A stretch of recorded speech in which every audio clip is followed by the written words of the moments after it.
Welcome to the stage, Kamani Campbell.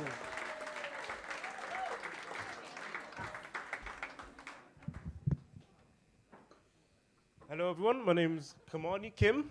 This is my first ever stand-up. So, some cheers.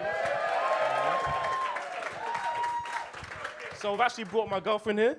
So if no one laughs, at least you can laugh for sympathy. So, I come from a crazy fucking family. Like, I am Jamaican, I don't know if you can tell, but I am black. I come from a crazy family, and let's start from the tippy top. My granddad, how do I explain? He's a fucking nutcase. That's the best way to describe it. So, like, as a family, we had a meeting, and we all banned him from churches.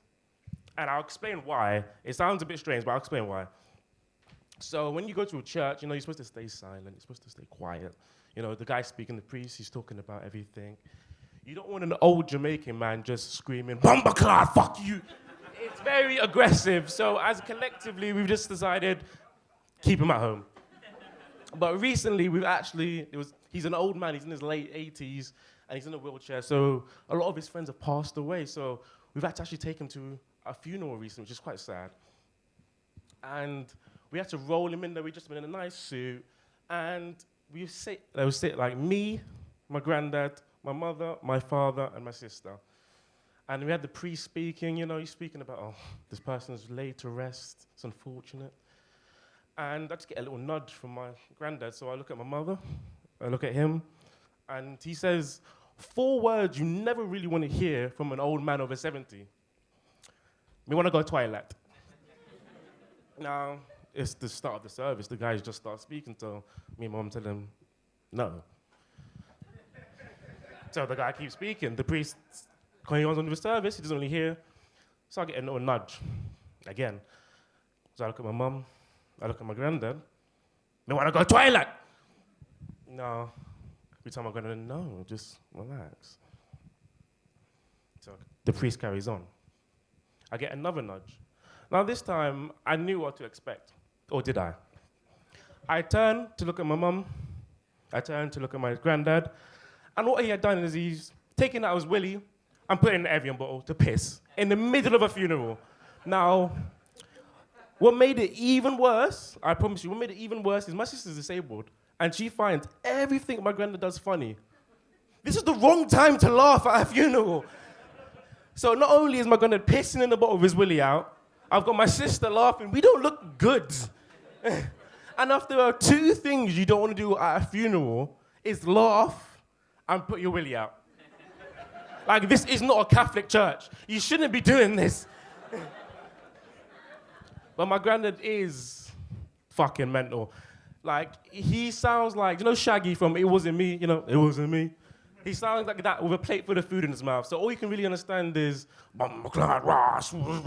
stuff like that. He's just mumbling. And we've actually developed a scientific technique to understand him, so he believes that we believe that he makes sense.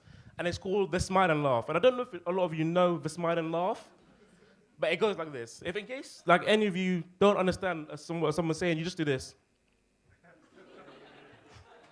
So we decided to just do that. Every time he speaks, we just smile and laugh. So there was one time, a couple of years ago, he's in his late 80s, in his wheelchair, and he's watching the Nature Channel. And only people over 70 or drug addicts watch the Nature Channel. And he's from Jamaica, so he's all of the above. And in the corner of his eye, he sees this Eastern European woman in his front porch. Now, a normal person would have probably knocked on the door, snuck in, asked this woman if she's okay. No, not my granddad. What he decided to do was wheel his wheelchair to the front door, creak it open. And this is word for word what he said. "Wagwan, baby." Come. And there's a lot of white people in the audience. What he basically just said was, "Young lady, come live with me." This woman was middle-aged, Eastern European, didn't understand a word he said, and she tried to live with him. Now, me and my mum only found out when we knocked on the door, and a white woman opened up. Now if you're looking at me, it's very scary to see a white woman open the door at a house she shouldn't be in. So it was me, my mother, my granddad, and this Eastern European woman, I don't know her name, she never told me. And we were all watching the Nature Channel, as you do. And I looked at her, I looked at him, and he was telling a story, so I looked at her, and I realized that looked very familiar. You know what it is? She knew the technique. Smile and laugh. That's exactly what she was doing.